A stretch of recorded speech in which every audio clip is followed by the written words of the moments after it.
к мысу радости, к скалам печали, к островам ли сиреневых птиц. Все равно, где бы мы не причалили,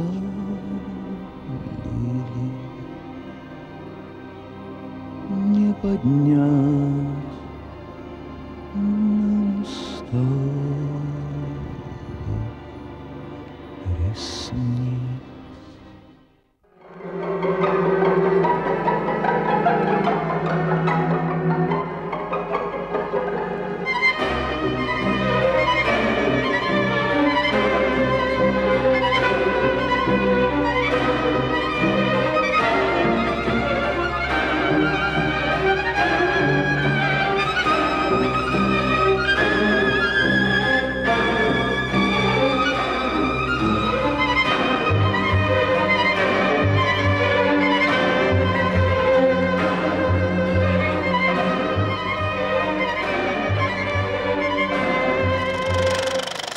Он родился 26 октября 1938 года в городе Красноярске. После школы поступил в ВГИК и в 1971 году его закончил.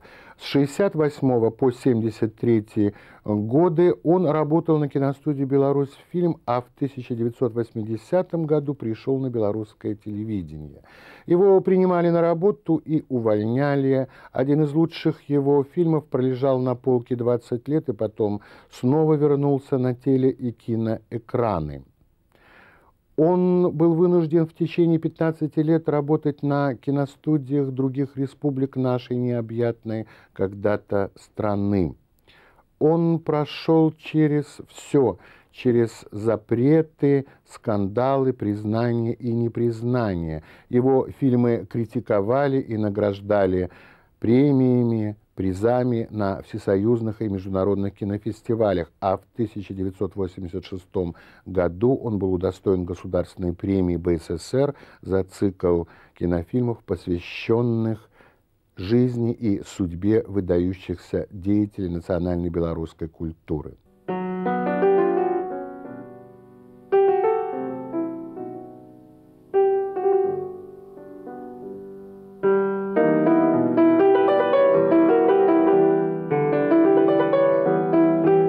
В интервью по поводу присуждения премии он сказал: «Без души и сердца любая интерпретация ничего не принесет.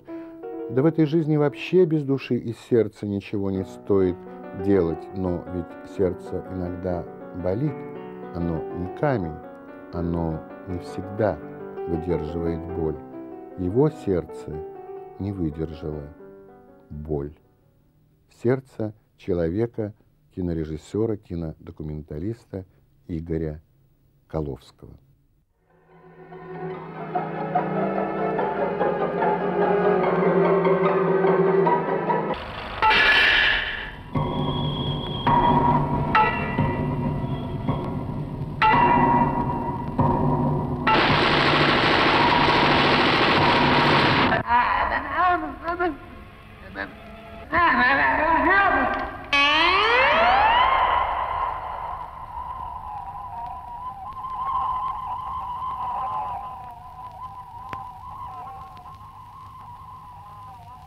Хатынская история началась с того, что он познакомился с Адамовичем Олесем.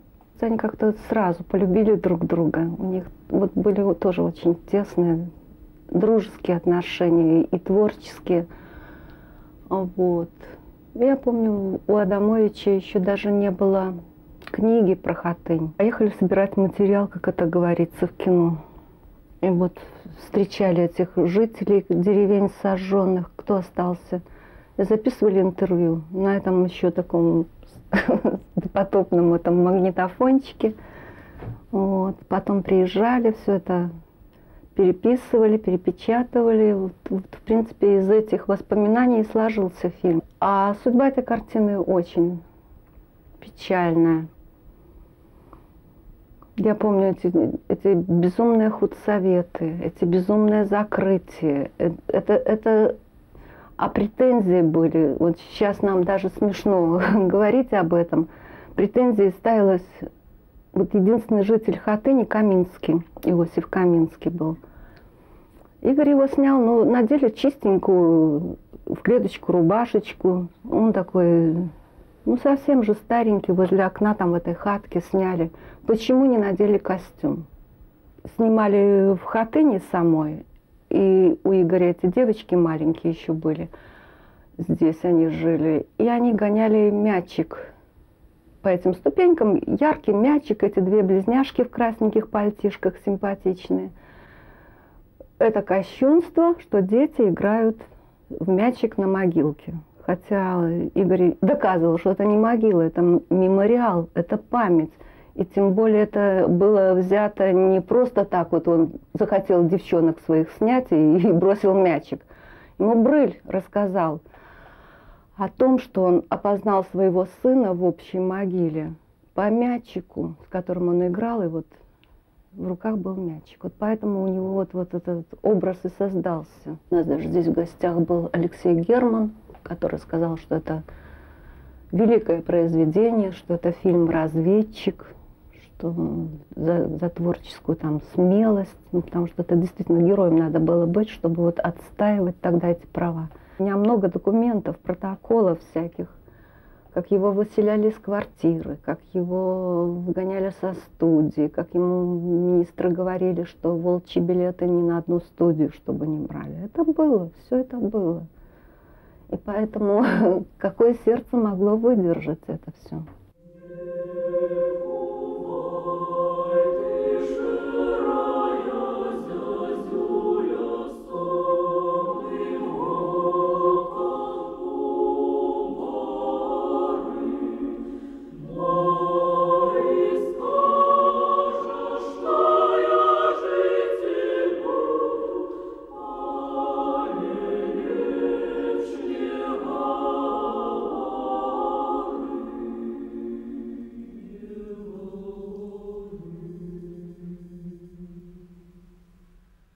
Государственную премию БССР он получил за фильмы, посвященные Янке Купали, Максиму Горецкому, Максиму Богдановичу и Петрусю Бровке. Почему именно они, почему именно о них он сделал эти фильмы? Дело в том, что его знакомство с белорусской культурой, литературой начиналось с произведений этих писателей и поэтов. Он любил их. Он изучил их биографию, их творчество, их жизнь и судьбу. И вместе с Арсеном Лисом, Романом Тармолой, Анатолием Вилюгиным и Георгием Колосом задумал создать цикл фильмов. И эту задумку осуществил. У него были и другие фильмы, очень разные, их было много. Это были портреты передовиков производства, отчеты очередному съезду КПСС и так далее. Но не надо забывать, что он был кинорежиссером-документалистом, и его главная работа была создавать кинодокументы. Все, что цепляло душу, бередило сердце, это уже было другое. Это были совсем другие фильмы.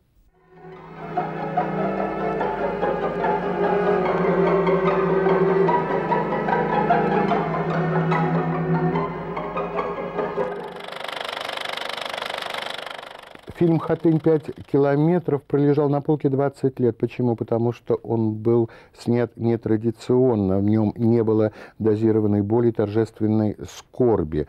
Потому что в этом фильме была обыденная жизнь на фоне тех мест, где жизнь была выжжена войной. Поступила четкая команда смыть фильм, то есть уничтожить, но он был каким-то образом спасен и оказался в фондах Государственного архива кинофотофона документов. И в 1988 году Игорь Коловский на традиционном творческом смотре «Беларусь фильма» киностудии «Беларусь фильм» получил специальный приз жюри за гражданскую смелость в раскрытии темы Хатыни в белорусском документальном кино. Вот ведь как бывает, а ведь могло быть совсем по-другому.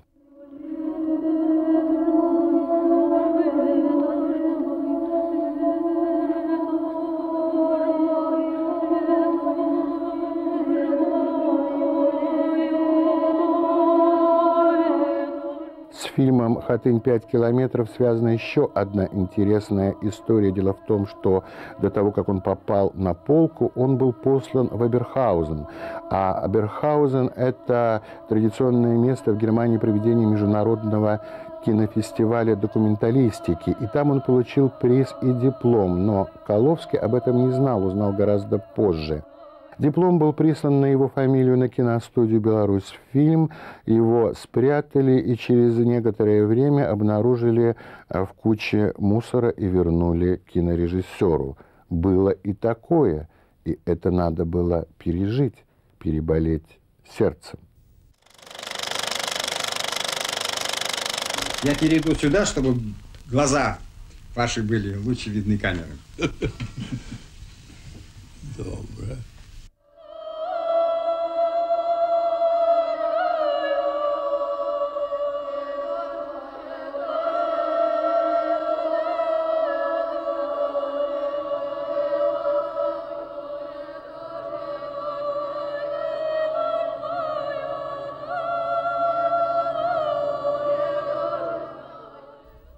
Так получилось, что большинство фильмов, которые Игорь снимал в Минске, я работал с ним.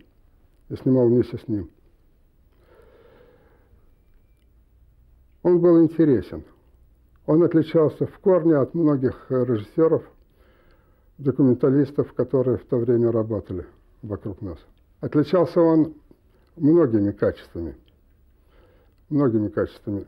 В первую очередь, это интерес к личности героя, которого он мог найти для фильма.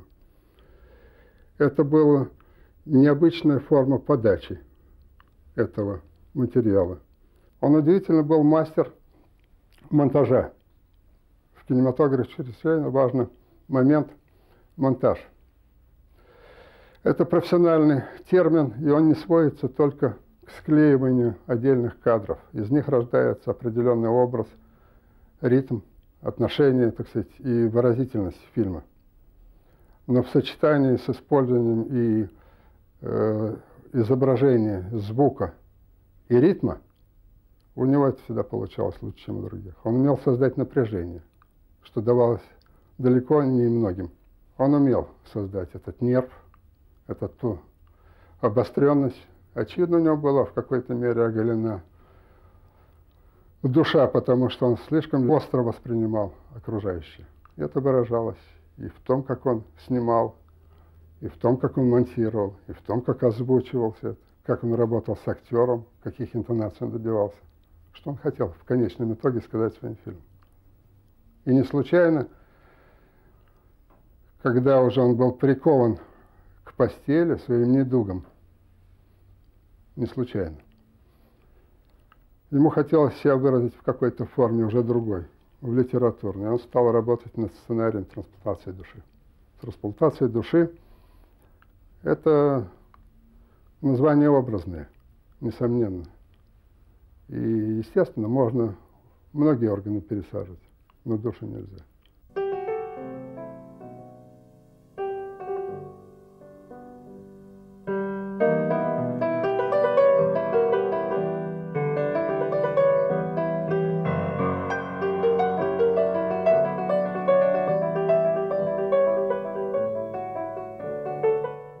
Каким он был человеком, я спросил об этом у его жены Елены Анатольевны, и она произнесла только одно слово – порядочным. Внешне он был очень красивым, сильным, спокойным и взрывался только тогда, когда уже больше не мог терпеть пустых разглагольствований о творчестве, унижении и оскорблении. Да, он был таким, он был непростым, но и его часто ставили в непростые ситуации, в непростое положение. Тогда он все бросал и ехал в Москву, в Ленинград, в Тулу, в Среднюю Азию и снимал фильмы «Таджикская сюита», «Ленинграда», «Белый стих», и эти фильмы получали премии и призы на международных и всесоюзных фестивалях, а его лучший фильм лежал на полке. И ведь это все надо было тоже пережить. Двигайся!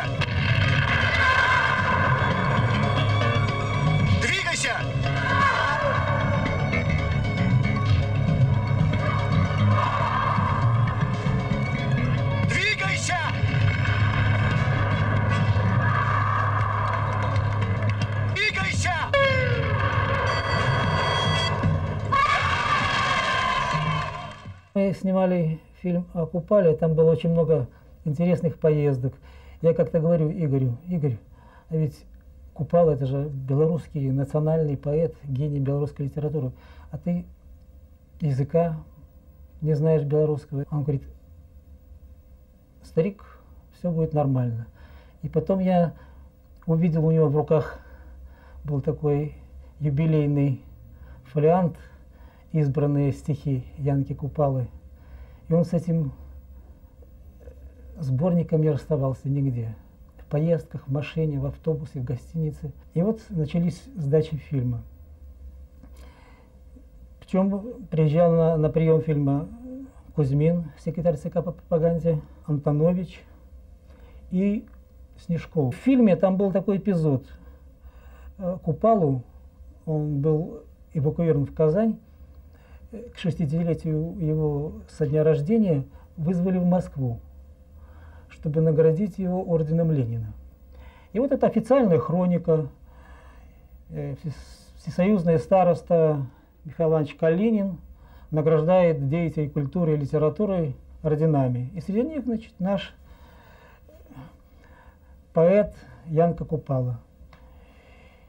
И на экране ясно видно, что у Купала очень странное выражение глаз. У него какое-то затравленные совершенно глаза. И когда Антонович это все увидел, он говорит: вы знаете, давайте эту хронику уберем, она тут ничего не дает. Мы можем спокойно, фильм ничего не потеряет, если ее здесь не будет. Но вот тут вот Игорь Васильевич Коловский, он знал, потому что спустя какое-то время Янка Купала погиб при странных обстоятельствах достаточно. Его, значит, началась борьба, и было 5 или 6 сдач, и Коловский все-таки отстоял, и, по-моему, Геннадий Николаевич Буравкин его в этом поддержал, они отстояли вот эту хронику, этот сюжет, этот эпизод. И я так с удовольствием отметил про себя, что действительно вот это режиссер, это позиция, это человек.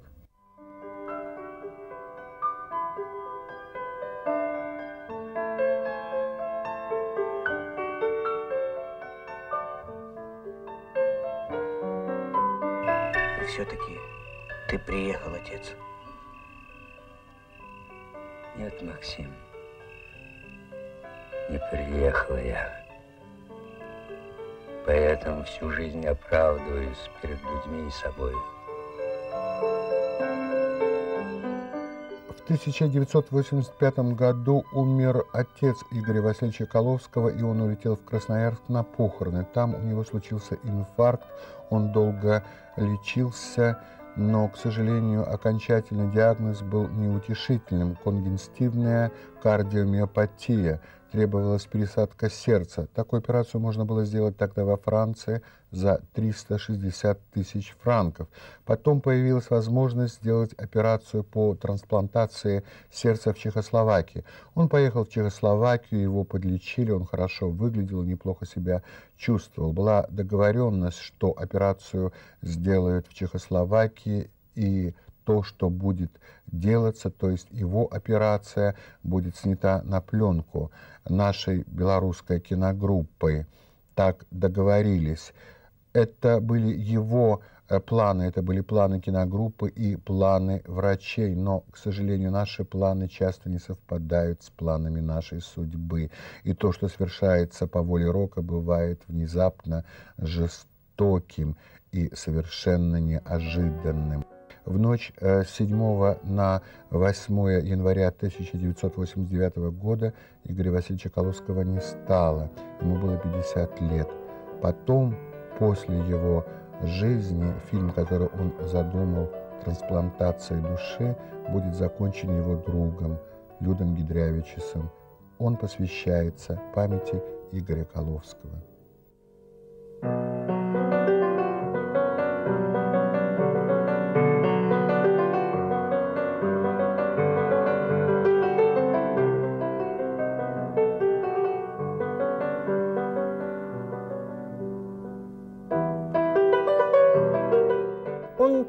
Все время шел на творческий риск.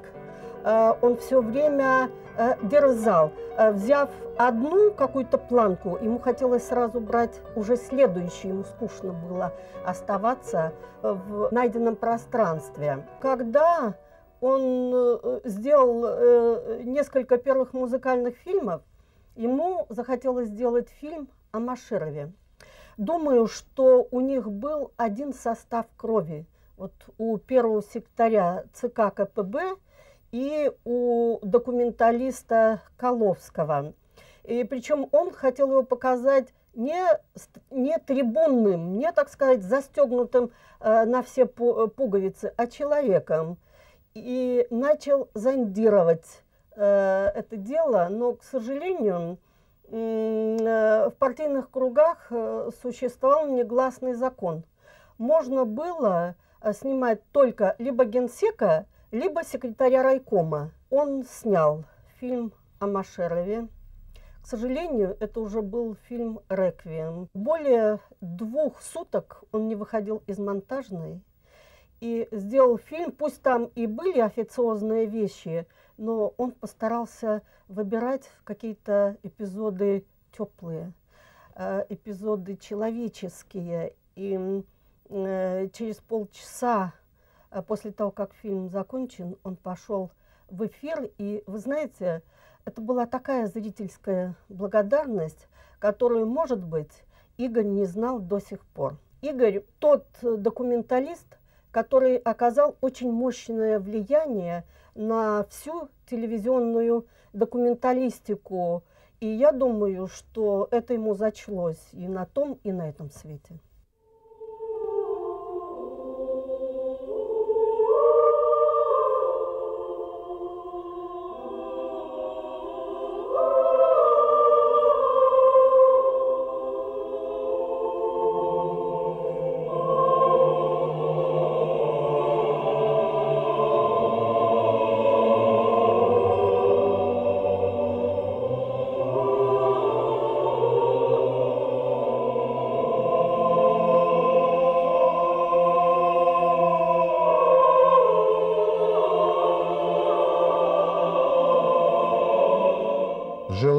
Желай, не прокрутишь назад отснятой судьбой киноленты.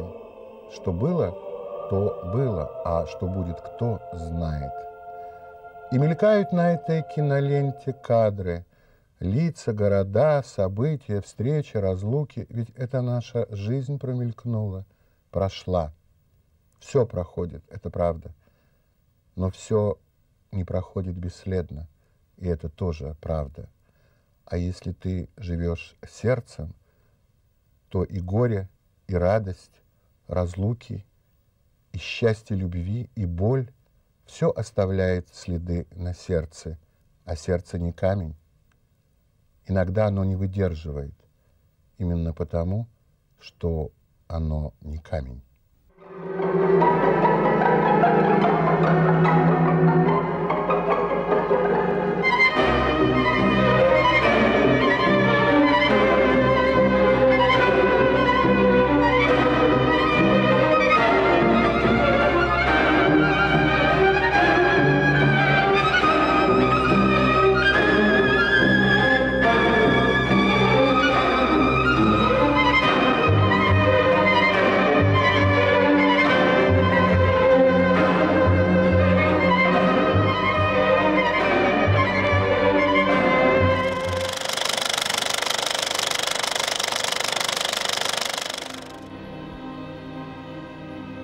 Все равно, где бы мы не причалили,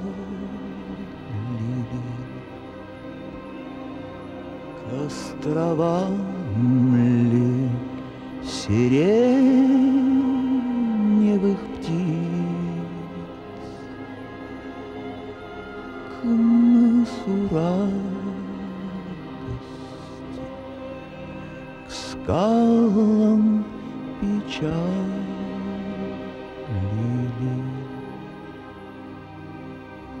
Не поднять